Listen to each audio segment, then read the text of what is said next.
The night sky was painted in hues of orange and red, thick smoke curling into the air like an ominous warning. Sirens screamed through the chaos, their wails bouncing off the darkened buildings, as firefighters battled to control the raging fire.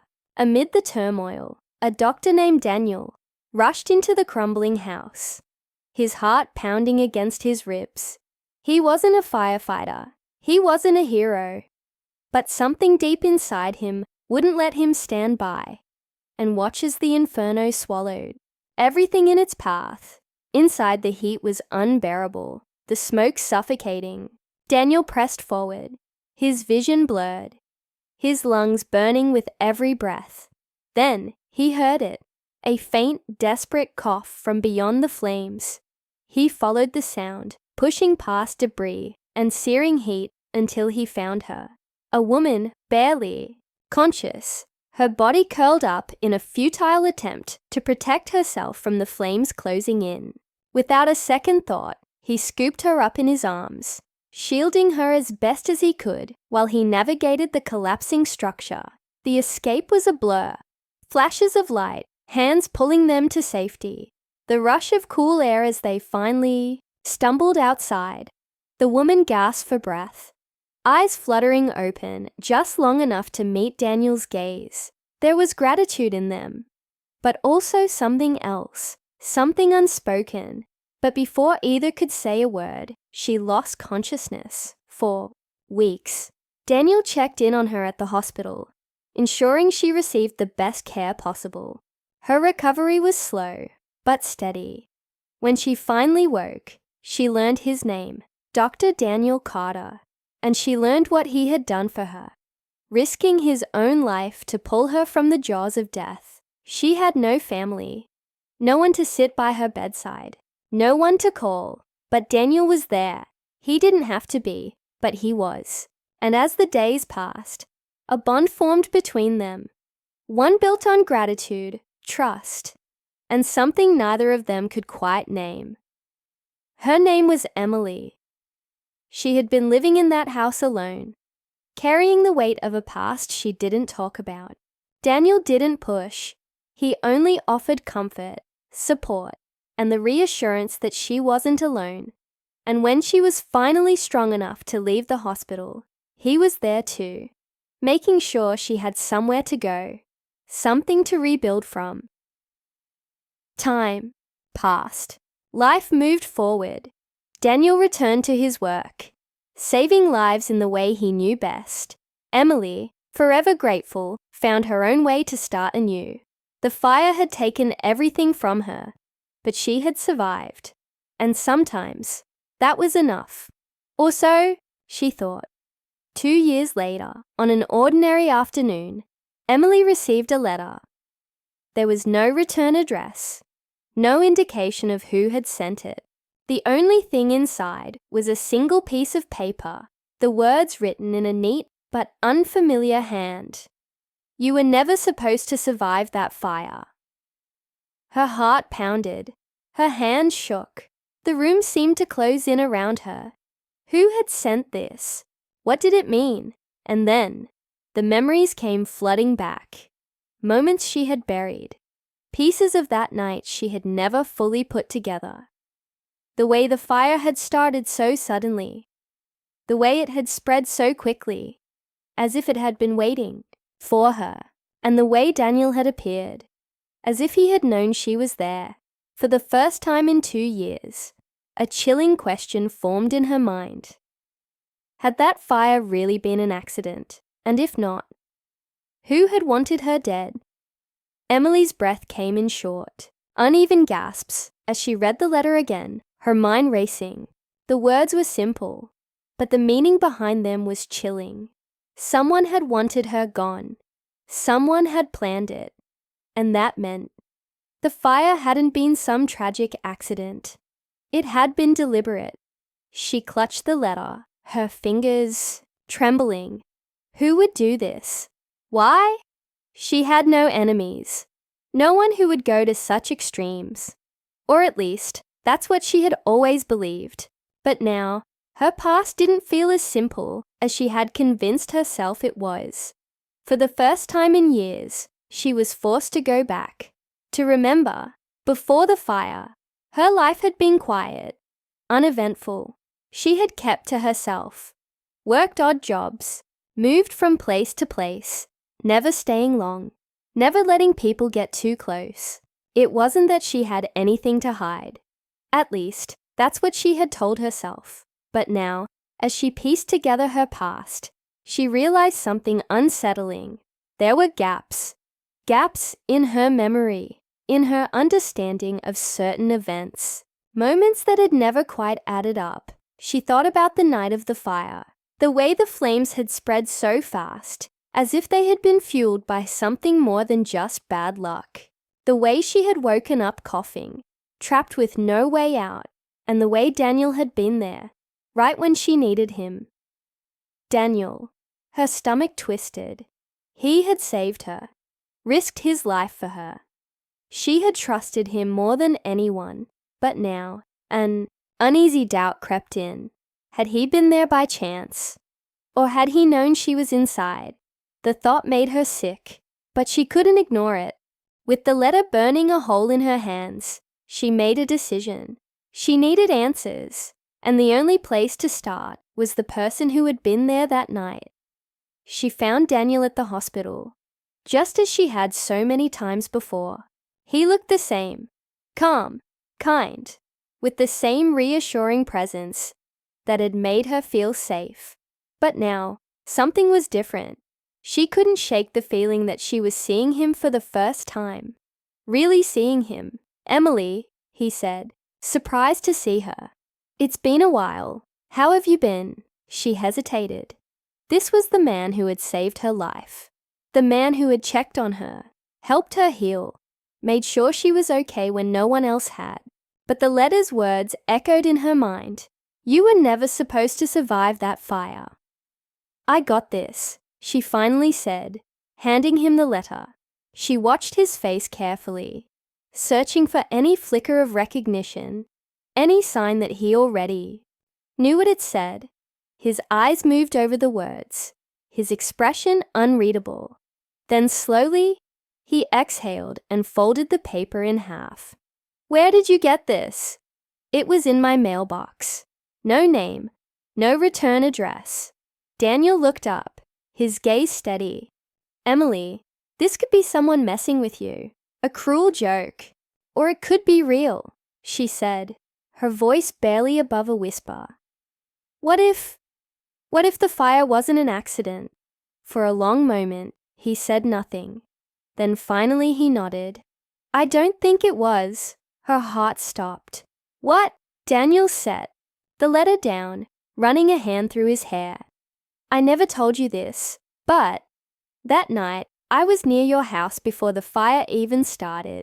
Emily's skin went cold. "Why?" He hesitated. "I got a call, an anonymous one. Someone told me there was a woman trapped in a burning house. They gave me your address. The room felt like it was closing in. Someone sent you there." He nodded. "By the time I arrived, the fire had already spread. I didn't have time to think about why I got the call. Only that I had to get you out." Emily's pulse pounded in her ears. "So someone wanted me to die, but also wanted you to save me." "I don't know," Daniel admitted. "But someone knew you were in that house. Someone knew the fire was going to happen." The realization sent a shiver down her spine. Someone had orchestrated this. Not just the fire, but everything that followed. She thought back to her past, to the life she had lived before the fire. Had she crossed the wrong person, seen something she shouldn't have? She had always believed she lived under the radar, unnoticed.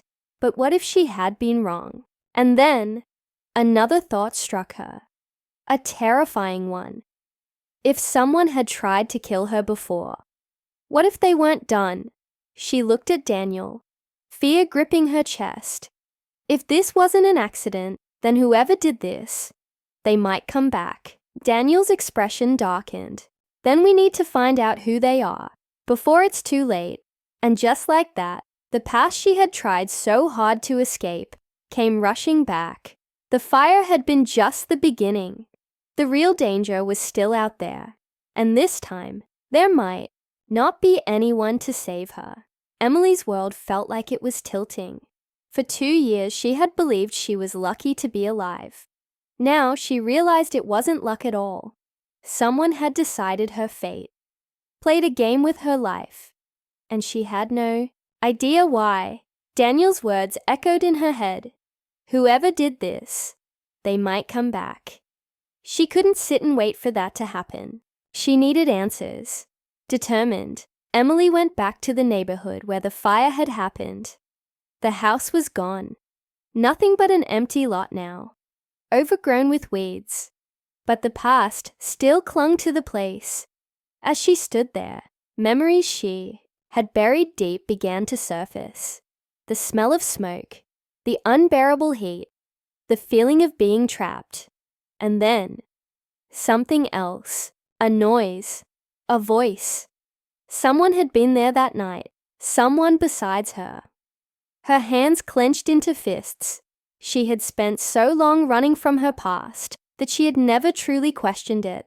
But now, as she dug through old records, newspaper reports, anything that could give her a clue, one name kept appearing. Michael Grant, the landlord who had owned the house, the one who had been unreachable after the fire, the one who had vanished without a trace. Emily's stomach twisted. Could he have been behind this? She had barely interacted with him, just handed over rent when it was due. But maybe that was the problem. Maybe she had seen something, heard something, without even realizing it. She told Daniel about her discovery, and together they tracked down an address. It was a small house on the edge of the city, the kind of place someone would go if they didn't want to be found. They drove there as the sun set, tension thick in the air. When they arrived, the house looked empty, quiet, too quiet. But Emily's gut told her otherwise. They knocked. No answer. Daniel tried the door. It creaked open. Inside, the air was stale, dust coating every surface. It looked abandoned, but something felt wrong. As they stepped inside, Emily's eyes scanned the room. Papers were scattered on the table. A single cup sat in the sink. Someone had been here recently, and then she saw it. A folder, half open, with her name written on it. Her heart pounded as she picked it up. Inside were photos of her, taken from a distance, walking home, buying groceries, sitting in a coffee shop. Her hands shook. Someone had been watching her for a long time. Daniel grabbed another paper from the folder, his expression darkening. Emily, this is an insurance claim. She stared at him. What? He turned the paper toward her. The house you were living in. It was insured for a lot of money, more than it was worth, and the claim was filed the day before the fire. The realization hit her like a punch to the gut. Michael set the fire, she whispered. For the money, Daniel nodded, and he didn't know you were inside. When he realized what had happened, he must have panicked. Emily's breath came fast. And then someone called you. Someone wanted to make sure I survived. But who? Daniel asked. Before she could answer, a floorboard creaked behind them. They turned just in time to see a shadow move. A man stood in the doorway, his face gaunt, his eyes wide with shock. Michael. He looked like a man who had been running from ghosts. His hands twitched, his breathing uneven. You weren't supposed to come here, he stammered. Emily took a step forward, fear replaced by something else. Anger. You tried to kill me. His eyes darted to the papers in her hands. I didn't know you were inside, he said quickly. It was just supposed to be the house. Just the house. Her hands tightened around the folder. And when I survived, you ran. Michael swallowed hard. I thought it was over. I thought no one would find out. Daniel's voice was cold. Someone wanted her to live, Michael. Someone called me that night. Who? Michael hesitated. His fingers twitched at his sides. Then, finally, he exhaled, his shoulders slumping. I don't know his real name, but he was the one who rented the house before her. He told me he was leaving town. Paid cash. No ID. But when I told him I was planning to burn the place, he changed. Said I couldn't do it. That she was in danger. He must have been the one who called you. Emily's mind reeled. Someone had been watching over her. Someone from her past. But who? Before she could ask more, Michael bolted. Daniel moved fast, grabbing his arm before he could escape. You're not running this time, he said firmly. Michael struggled, but there was nowhere left to go. The police arrived minutes later, taking him into custody. As they led him away, Emily felt a strange mix of relief and unease. The man who had nearly killed her was finally facing justice. But there was still one unanswered question. Who had saved her? She stared at the empty house, the weight of everything settling on her chest. Someone had been looking out for her. Someone had made sure she lived. And whoever they were still out there. As she and Daniel walked away, she glanced back one last time. A shadow moved at the edge of the trees, just for a moment, and then it was gone.